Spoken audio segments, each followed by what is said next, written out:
কালো জাদুর ব্যাপারে আমরা প্রায় সবাই জানি। তো ঘটে যাওয়া একটি কালো জাদুর ঘটনা আমি তোমাদের সাথে শেয়ার করছি। তো নমস্কার বন্ধুরা, সবাই কেমন আছো? ভিডিওর শুরুতে আমি তোমাদের বলতে চাই, আমার ভিডিওগুলোতে ভিউজ ভালো আসছে কিন্তু সাবস্ক্রাইবার খুব কম আসছে। তোমরা ভিডিও দেখছো কিন্তু সাবস্ক্রাইব করছো না। তোমাদের কাছে রিকোয়েস্ট, সাবস্ক্রাইবটাও তোমরা করো, কারণ তোমার একটা সাবস্ক্রাইবার আমাকে অনেক মোটিভেট করতে পারে। তো যাওয়া যাক মূল ভিডিওতে।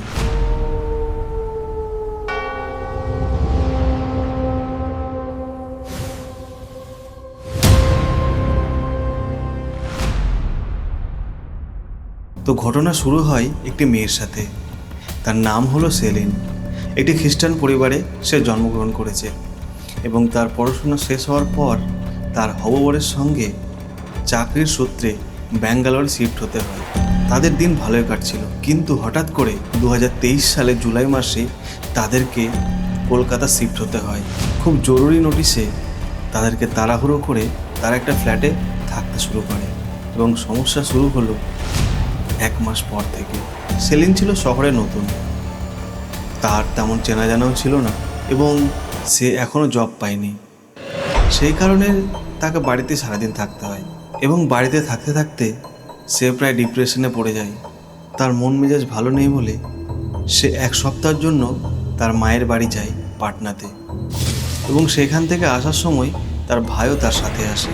কোনো একটা রবিবারে তারা নিউ মার্কেট যায় শপিং করার জন্য এবং শপিং করার পর হঠাৎ সেলিনের কোমরের প্রচণ্ড ব্যথা শুরু হয়। নিউ মার্কেটে প্রচণ্ড ভিড় থাকার কারণে সেইখানে তারা কোনো কিছু করতে পারেনি এবং তারা বাড়ি আসার পর সেলিন যখন জামা কাপড় চেঞ্জ করছিল তখন এই জিনিসটা নজর পড়ে এবং সেখানে দেখে কেউ যেন ধারালো ব্লেড দিয়ে কেটে দিয়ে গিয়েছে। তারা ভেবেছিল ভিড়ের মধ্যে হয়তো কারোর সঙ্গে ধাক্কা লেগে তার এটা হয়েছে, কিন্তু ঘটনা ছিল অন্য কিছু।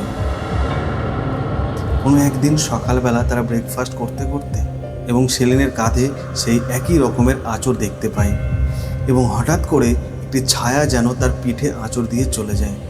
এইটা দেখার পর সেলিনের বউবর বুঝতে পারে এটা কোনো সাধারণ ঘটনা নয়। এটা দেখার পর তাদের আনা হলি ওয়াটার সেই ক্ষততে দেয়। দেওয়ার সাথে সাথে সেলিন যেন গোটা শরীর ব্যথাতে পাগল হয়ে যাচ্ছে এবং শেষে সে অজ্ঞান হয়ে পড়ে। সেলিনের হবু বর সে রান্নাঘর থেকে কাঁচের গ্লাসে জল আনতে গিয়ে দেখে সেই কাঁচের গ্লাসটি অটোমেটিক ভেঙে যায়। এটা দেখার পর আর দেরি না করে তারা সেলিনকে নিয়ে যাওয়ার জন্য বাইরে যায়। তখন দেখে বাইরে প্রচণ্ড বৃষ্টি এবং ঝড় উঠেছে এবং কোনো মতে সেলিনকে যখন গির্জায় নিয়ে যায় তখন গির্জায় ঢোকার সাথে সাথে সেলিনের গোটা গা যেন জ্বলে পড়ে যাচ্ছে এবং প্রচণ্ড ঘামছে। সেটা দেখার পর পুরোহিত তাকে বলে কালো জাদুতে তাকে ভর করেছে। তিনি জানান কলকাতার কিছু কিছু জায়গায় এমন কালো জাদু হয়ে থাকে এবং সে এই খপ্পরেই পড়েছে। তিনি সেলিনের কপালে ক্রস ঠেকিয়ে প্রার্থনা করার পর সেই মুহূর্তে সেলিনের শরীর থেকে সেই অশুভ ছায়াটি ছেড়ে দেয়। সেই পুরোহিত তাদের জানায় যত তাড়াতাড়ি সম্ভব তোমরা এই জায়গা ছেড়ে অন্য জায়গায় চলে যাও।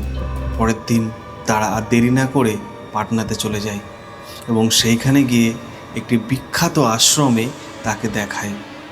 সেই আশ্রমে প্রতিনিয়ত যাওয়া আসার ফলে তার শরীরটা আস্তে আস্তে ঠিক হয়। তো এই ছিল আজকের ঘটনা। ভিডিওটি ভালো লাগলে একটি কমেন্ট করবে এবং চ্যানেলটি অবশ্যই সাবস্ক্রাইব করবে। তো দেখা হচ্ছে পরের ভিডিওতে।